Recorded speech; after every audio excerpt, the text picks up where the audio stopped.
প্রধান উপদেষ্টার সঙ্গে বৈঠকের প্রতিশ্রুতি নিয়ে কাকরাইলের সড়ক অবরোধ প্রত্যাহার করেছেন মাওলানা সাদের অনুসারীরা। এর আগে সকাল ৮টা থেকে মাওলানা সাদ কালমগীরকে বিশ্ব ইজতেমায় আসতে দেওয়ার দাবিতে ঘণ্টাব্যাপী সড়ক অবরোধ করেন তারা। এম.আর. আসাদের রিপোর্ট।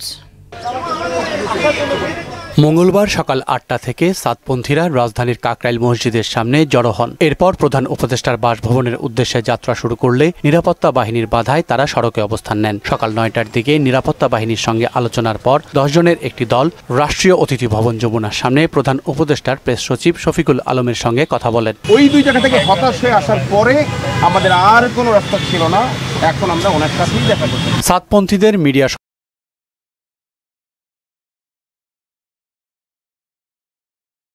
সমন্বয়ক মোহাম্মদ সায়েম জানান, প্রধান উপদেষ্টা বরাবর স্মারকলিপি দিয়েছেন তারা। এতে মাওলানা সাদকে বিশ্ব ইজতেমায় অংশ নেয়ার সুযোগ করে দেওয়ার দাবি জানানো হয়েছে। যেহেতু প্রেস সচিব এখানে উপস্থিত হয়েছেন, সে বলছেন যে আমি প্রধান উপদেষ্টা মহোদয়, সে ওয়াদা করছেন তার হাতে চিঠি দেবেন এবং তার সাথে কথা বলে তারপর জানাবেন। প্রধান উপদেষ্টার প্রেস সচিব শফিকুল আলম বলেন, স্মারকলিপি ডক্টর মোহাম্মদ ইউনূসের কাছে দেওয়া হবে। এটা এখন আলোচনা তো চলছে, সেখানে তো এখন এই ফাইনাল কিছু তো আর হয়নি। আর আমরা মধ্যে স্মারকলিপিটা নেই, নিয়ে মাননীয় প্রধান উপদেষ্টার কাছে দেখি এরপরে যেটা পরবর্তীতে প্রধান উপদেষ্টা এ বিষয়ে সিদ্ধান্ত জানাবেন বলেও উল্লেখ করেন তিনি।